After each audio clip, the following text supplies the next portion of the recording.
कमाल की बात तो ये है कि कई बार आप उन चीज़ों को खा रहे हैं जो डायरेक्टली आपको एज दे रहे हैं, यानी कि आपको जवान रखने के लिए आपके पास एक जीन है, उसका नाम है NRF2।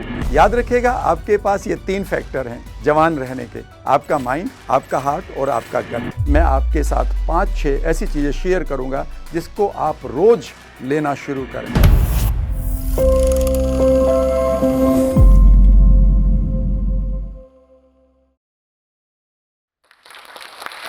हेलो फ्रेंड्स, मैं आपके साथ कुछ चीज़ें शेयर करूंगा जो आपको बहुत इंटरेस्टिंग भी लगेंगी और वो आपके काम भी आएंगी। कैसे आप अपनी एज को रिवर्स करें, या फिर अगर आप तेज़ी से बुढ़ापे की तरफ जा रहे हैं तो आप उसे रोक लें।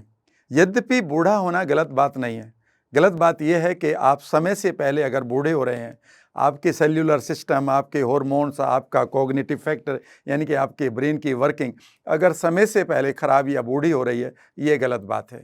आज कैसे आप अपने एजिंग को रिवर्स करें या फिर अपने आप को जवान रखें, कुछ एक फैक्टर्स मैं आपके साथ शेयर करूंगा। मेरा नाम राम वर्मा है। पिछले करीब 34 सालों से मैं लोगों को एम्पावर कर रहा हूं NLP, जिसको आप न्यूरो लिंग्विस्टिक प्रोग्रामिंग कहते हैं, गट हेल्थ के द्वारा, हिप्नोसिस के द्वारा, हार्ट कॉन्शियसनेस के द्वारा। आज मुझे ये मौका मिला है कि मैं कुछ एक पॉइंट्स को आपके सामने रखूं। सबसे पहली चीज़ है कि एजिंग होती क्या है, ये समझेंगे। दूसरा ये कि अगर ये एजिंग चल रही है, आपके पास बुढ़ापा तेज से आ रहा है, तो इसके रीजंस क्या हैं आपके लिए इस समय, और इसको आप कैसे रिवर्स करें या इसको कैसे रोकें। बड़ा ही सिंपल फैक्टर होंगे मेरे आपके साथ शेयर करने के। जब हम बात करते हैं कि एजिंग क्या है, तो इससे पहले हमें एक वर्ड को समझना होगा, उसे हम होम्योस्टेटिस कहते हैं। होम्योस्टेटिस का मीनिंग ये है फ्रेंड्स कि जब आपका शरीर खुद ब खुद एक नॉर्मल अवस्था को जीना चाहता है। मेडिकल साइंस कहते हैं कि हम कभी बीमार पड़ना नहीं जानते। हमारी जितनी भी सेल्स हैं वो हमेशा यंग रहना जानती हैं। फिर वो बीमार क्यों पड़ती हैं, फिर वो बूढ़ी क्यों होती हैं? क्योंकि हम इसी होम्योस्टेटिस को खो देते हैं। होम्योस्टेटिस का मतलब है कि जब आप ऑप्टिमम लेवल पर, मैक्सिमम लेवल पर अपनी एज को, अपनी उम्र को, अपनी एक्टिविटी को एंजॉय कर रहे हैं मैक्सिमम लेवल पर, इसे हम होम्योस्टेटिस कहते हैं। ये वो पल है जब आपकी सेल्स अपनी प्रोटीन बना रही है। आपके बालों की सेल आपके लिए बायोटिन बना रही है, आपकी स्किन की सेल कोलाजन बना रही है, आपकी मसल्स की सेल्स जो मसल की प्रोटीन बना रही है, और आप पूरी तरह से हेल्दी हैं। लेकिन अचानक अगर कुछ ऐसा हो जाए कि ये सेल्स अपना काम करना भूल जाएं और ये वो प्रोटीन ना बनाए जो इनको बनाना था, बल्कि ये दूसरी प्रोटीन बनाना शुरू कर दें। मैं आपको बताना चाहता हूँ, आपकी सेल्स जो हैं प्रोटीन मेकिंग मशीन है। आपके शरीर में 1 लाख से अधिक तरह की प्रोटीन बनाई जाती है और 40,000 से ज़्यादा प्रोटीन्स को आपकी सेल रेगुलेट करना जानते हैं। तो your body is protein making machine basically. तो जब भी आपकी सेल अपनी राइट प्रोटीन नहीं बना रही है, वो खराब प्रोटीन बना रही है, तो आपके डॉक्टर आपको चेतावनी देते हैं। कई बार वो यही कहते हैं कि आपकी बॉडी चीपर प्रोटीन बना रही है। इसी को हम बीमारी कहते हैं। यहीं से ये एजिंग शुरू हो जाती है, यहीं से ये बुढ़ापा शुरू हो जाता है। अब सवाल उठता है कि इस एजिंग का कारण क्या है। सबसे पहली चीज आपको समझनी होगी mind, heart and gut axis को। याद रखिएगा, आपके पास ये 3 फैक्टर हैं जवान रहने के: आपका माइंड, आपका हार्ट और आपका गट।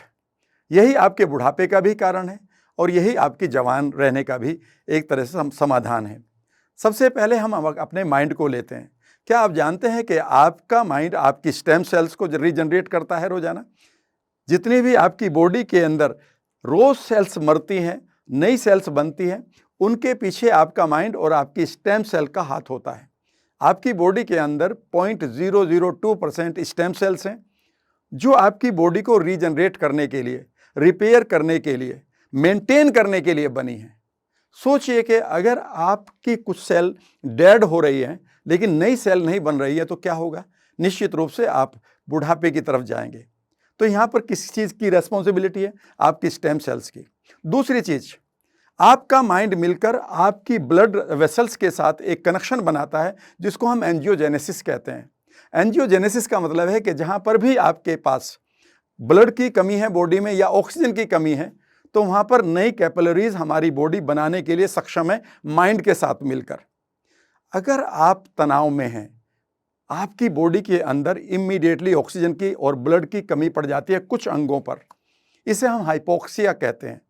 याद रखिएगा, उस समय अगर आपकी बॉडी नई ब्लड वेसल्स नहीं बना रही है उस टिश्यू या उस सेल या उस ऑर्गन को फीड करने के लिए, तो क्या होगा, आपके अंदर बुढ़ापा और बीमारी आनी शुरू हो जाएगी। यह दूसरा कारण है। तीसरा कारण है आपका डीएनए का नॉन प्रोटेक्टिव होना। हमारे अंदर जो डीएनए है वहाँ पर क्रोमोसोम्स हैं और हर क्रोमोसोम के ऊपर एक कैप लगी हुई है। जिस तरह से हमारे जो शूलेसेस होते हैं, जूते का फीता जो होता है, आप देखेंगे कि उसके दोनों एंड पर एक प्लास्टिक की कैप होती है। इसे हम डीएनए में टेलोमेरेस कहते हैं। याद रखिएगा, जब भी हमारी सेल डिवाइड होती है नई सेल में, ये जो टेलोमेरेस है इसकी लंबाई घटने लगती है और ये घटते घटते इतनी कम हो जाती है कि एक दिन ये पूरी तरह से खराब हो जाता है। बेसिकली जब हमें बुढ़ापा आता है तो इस टेलोमेरेस के कारण आता है। यह आपका तीसरा कारण है। चौथा कारण है आपके गट के माइक्रोबायोम, जिसको आप माइक्रोबायोटा या गट बैक्टीरिया कहते हैं। याद रखिएगा, अब से 40-50 साल पहले हमारे पास जो गट बैक्टीरिया थे, हमारे पेरेंट्स के पास, हमारे पूर्वजों के पास, वह आज नहीं रहे।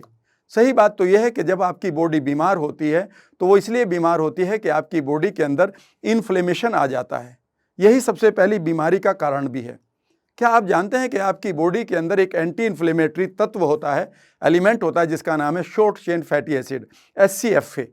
इस SCFA के कारण आपको सारी बीमारियां होती हैं। अब आपका सवाल होगा, ये SCFA कहाँ से मिलेगा? बाहर से नहीं मिलेगा फ्रेंड्स, ये आपके गट के बैक्टीरिया बनाते हैं। कभी भी आप पढ़िएगा कि आपके गट के जो फ्रेंडली बैक्टीरिया हैं वो क्या मेटाबोलाइट बनाते हैं, वो क्या प्रोडक्ट बनाते हैं, और एक ही प्रोडक्ट आएगा, उसका नाम है SCFA। वही आपके हार्मोन्स को भी रेगुलेट करता है, वही आपके एज को, वही आपके मूड को, वही आपके विटामिन को, वही आपकी इम्यूनिटी को। यानी कि आपको अपने गट के बैक्टीरिया के बारे में सोचना होगा। तो फ्रेंड्स, अब आपका सवाल ये होगा कि सर ये बताइए ना जल्दी से ठीक कैसे करें, है ना। चलिए मैं आपके साथ उन पॉइंट्स को शेयर कर रहा हूँ कि किस तरह से आप अपने आप को यंग रख सकते हैं, आप अपनी एजिंग को रिवर्स कर सकते हैं। एक एक पॉइंट को आपके सामने शेयर करूँगा। पहला पॉइंट है आपका माइंड। याद रखिएगा, जब भी आपके माइंड में कोई भी तनाव होगा, चाहे वो पेनफुल मेमोरी से हो, चाहे कोई फोबिया आपके पास पड़ा हो, अनवांटेड फियर जिसको आप कहते हैं, कोई रिवेंज पड़ा है आपके अंदर, कोई कन्फ्यूज़न पड़ा है, याद रखिएगा यह आपकी ग्लैंड, उन ग्लैंड्स को एक्टिवेट कर देता है जो स्ट्रेस केमिकल निकालते हैं। उसका नाम है एड्रेनल ग्लैंड, और वो जो केमिकल है उसका नाम है कोर्टिसोल। वो कोर्टिसोल हमारे लिए बेहतर है जब हमारे पास रियल खतरा हो। लेकिन अगर हमारे पास 24/7 कोई तनाव चल रहा है और ये कोर्टिसोल रिलीज हो रहा है हमारी बॉडी में, उस समय से सबसे पहला नुकसान ये है फ्रेंड्स कि आपकी सेल्स इस समय अपनी राइट प्रोटीन नहीं बना रही है। बालों की सेल्स बायोटिन नहीं बना रही है, आपकी स्किन की सेल कोलाजन नहीं बना रही है, आपकी बाकी बॉडी की सेल जो भी उनका काम था वो प्रोटीन नहीं बना रही है। पहला काम है कि आप तनाव से फ्री रहें। तनाव से फ्री रहने का मतलब ये है कि आप अपने इशू को रोज़ रिजोल्व करें और थोड़ा सा अपने माइंड को क्रिएटिविटी दें, रिलीफ दें, और इस तरह से आप जो बिना मतलब का कोर्टिसोल रिलीज कर रहे हो, उससे नुकसान ये होता है कि जो आपको यंग रखने वाला एक केमिकल है उसका नाम है सीरोटोनिन, उसका नाम है ऑक्सीटोसिन, और उसमें भी सबसे ज़्यादा इंपॉर्टेंट है हमारा ह्यूमन ग्रोथ हार्मोन जो हमें यंग रखता है। जैसे ही कोर्टिसोल रिलीज होता है, याद रखिएगा, ये खूबसूरत हार्मोन एकदम से ज़ीरो हो जाते हैं। आपको हील करने वाला जो केमिकल है उसका नाम है एंडोर्फिन्स। जैसे ही आपकी बॉडी में स्ट्रेस के कारण कोर्टिसोल रिलीज होगा, एंडोर्फिन्स उसी टाइम ज़ीरो हो जाएगा, यानी कि उस समय आप एजिंग के शिकार हो रहे हैं। पहली चीज़। दूसरी चीज़ है आपका हार्ट। आपके पास अगर कोई इमोशन भरी पड़ी है, वो रिवेंज की हो सकती है, कोई गिल्ट की इमोशन हो सकती है, ओवरवेलमिंग इमोशन हो सकती है, ये हो सकता है कि यार मुझे कोई भी अप्रिशिएट नहीं करता है, इनको इमीडिएटली बदलना शुरू करें। आप सिर्फ 4 इमोशन में रहना शुरू कर दें, ये चारों इमोशन आपको यंग बना देंगी। पहली इमोशन है फॉरगिवनेस, यानी कि लोगों ने आपके लिए हो सकता है बहुत कुछ खराब किया हो, आप उनको फॉरगिव करना शुरू करें। जैसे ही आप फॉरगिव करते हैं तो आपका हार्ट इमीडिएटली हल्का होना शुरू हो जाता है। याद रखिएगा, हार्ट मात्र एक पंपिंग मशीन नहीं है, यह आपका एक इमोशनल सेंटर है। यहाँ पर इसके अपने न्यूरॉन्स हैं, इसकी अपनी मेमोरी है, ये आप जानते हैं। तो पहली चीज़ है कि आप अपनी फॉरगिवनेस को एंजॉय करें। लोगों ने बहुत कुछ आपका बिगाड़ा हो सकता है कि लोगों ने आपका बहुत कुछ बिगाड़ा हो, उन्हें फॉरगिव करना शुरू करें, मूव ऑन तभी तो करेंगे। दूसरी चीज़ है लव एंड कंपैशन, यानी कि आप स्नेह को और करुणा के भाव को जिएं। आप अपने आप से प्यार करें, कभी भी अपने लिए अनकाइंड ना हो। कई बार ये होता है कि हम अपने ही लिए ही क्रूअल हो जाते हैं, निर्दयी हो जाते हैं। इसीलिए कहा जाता है कि वी आर सेल्फ हेटर्स। वो लोग सबसे ज़्यादा बुढ़ापे की तरफ जाते हैं जो अपने आप को प्यार नहीं करते। कंपैशन का मतलब है करुणा रखिए अपने प्रति, लोगों के प्रति और बाकी चीज़ों के प्रति। तीसरी चीज़ है अबंडेंस। हमेशा एक अबंडेंस में जिए कि मेरे लिए कल भी सूरज निकलेगा, मेरे लिए कल भी हवा ताज़ा रहेगी, मेरे लिए कल भी नई अपॉर्चुनिटी, नए अवसर आएंगे, कल भी मेरे लिए ये खूबसूरत दुनिया मुझे स्वीकार करने के लिए, अप्रिशिएट करने के लिए तैयार रहेगी। जब आप इस ग्रेट खूबसूरत अबंडेंस में जीते हैं, याद रखिएगा ये वो पल हैं जब आपके अंदर उन केमिकल्स का रिसाव होना शुरू हो जाता है जिसको आप कहते हैं dose chemicals, dopamine, oxytocin, serotonin, endorphins, melatonin, GABA and HGA, human growth hormone. ये वो केमिकल हैं जो आपको यंग रखते हैं। और चौथा जो भाव है, जो इमोशन है, वो है आपका आभार व्यक्त करना, ग्रेटिट्यूड आप शो करना। ग्रेटिट्यूड का मतलब ये नहीं कि जो चीज़ आपको मिली है उसके लिए थैंकफुल दे दें आप, नहीं, ये तो बार्टर हो गया, ये तो बिजनेस हो गया। मेरे लिए ग्रेटिट्यूड का मतलब ये है कि मुझे पहले से सर्टेनिटी है मेरे पास कि ये चीज़ें मेरे लिए अच्छी ही होंगी, मेरे लिए जो भी चीज़ें होंगी वो एक मकसद के लिए होंगी, एक पर्पज़ के लिए होंगी। जब मैं इस सर्टेनिटी में जीता हूँ, जब इस निश्चितता में जीता हूँ, तब याद रखिएगा वो खूबसूरत केमिकल मेरी बॉडी के अंदर रिलीज होते हैं। इन पलों में मेरी सेल एक बार फिर अपने आप को रिपेयर करती है। तो याद रखिएगा ये आपका हार्ट हुआ। तीसरी चीज़ है आपका गट। अब गट में आपको 2-3 चीज़ों को समझना होगा। एक है गट माइक्रोबायोटा, इसके बारे में आपने बहुत कुछ सुना होगा, जिसे हम गट बैक्टीरिया कहते हैं। आप बहुत सारा गट बैक्टीरिया को बढ़ाएंगे, डाइवर्सिफाई करेंगे, उतने ही आप जवान रहेंगे। मैं आज आपको एक चीज़ बताना चाहता हूँ।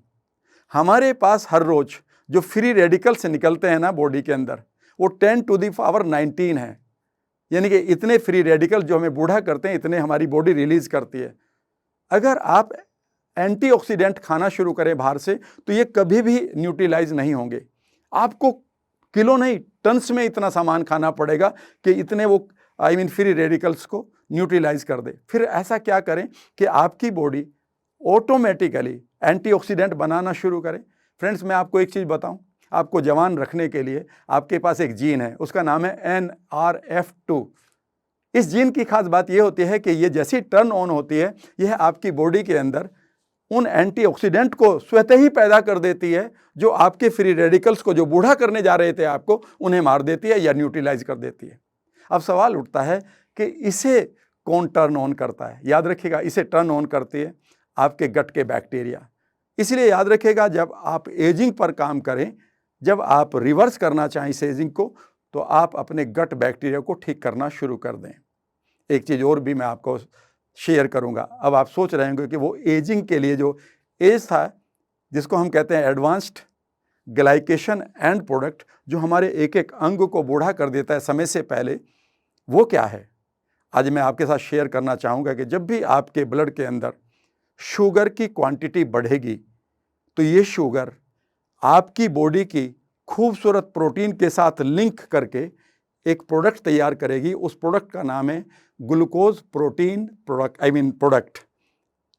ये ग्लूकोज प्रोटीन जो लिंक बना है, इसी को हम एडवांस्ड ग्लाइकेशन एंड प्रोडक्ट करते हैं। याद रखिएगा, ये एडवांस्ड ग्लाइकेशन एंड प्रोडक्ट ही आपको सबसे ज़्यादा बूढ़ा कर रहा है। इसका मतलब यह है कि आप अपनी लाइफ में शुगर से बचिएगा, एक्सेसिव शुगर से बचिएगा, क्योंकि यह आपकी प्रोटीन के साथ जो लिंक बनाकर एंड प्रोडक्ट बना रही है, वह आपके लिए गार्बेज है। और आपकी बॉडी के पास कोई ऐसा तरीका नहीं है जो एडवांस्ड ग्लाइकेशन एंड प्रोडक्ट को यूटिलाइज कर ले अपनी सेहत के लिए। यह आपको कम से कम रखना होगा। कमाल की बात तो यह है कि कई बार आप उन चीज़ों को खा रहे हैं जो डायरेक्टली आपको एज दे रहे हैं, यानी कि एडवांस्ड ग्लाइकेशन एंड प्रोडक्ट दे रहे हैं। आप कहेंगे ऐसे कौन सा खाना है?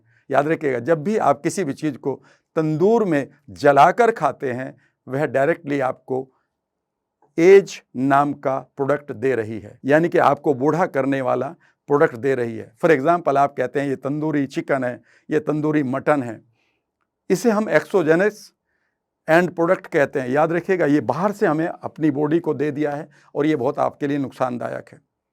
इससे आपको बचना होगा।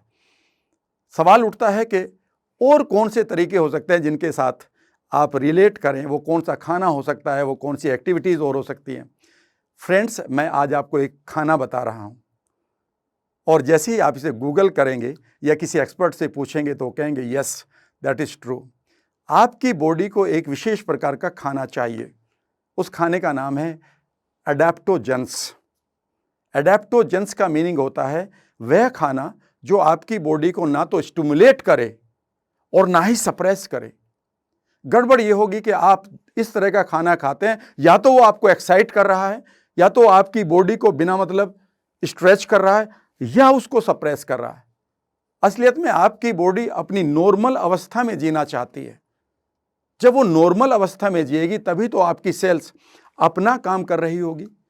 खुद सोचिए कि आपका बच्चा एक अपना होमवर्क कर रहा है, बढ़िया तरीके से कर रहा है, पर आप हैं कि उसे डांटते जा रहे हैं, तो क्या वो अपना होमवर्क करेगा? बिल्कुल भी नहीं। तो यानी कि आपको अपनी बॉडी को एक एनवायरनमेंट देना होगा कि ना तो आप उसे स्टिमुलेट करें ना ही सप्रेस करें। यह उसका अपना तरीका होना चाहिए।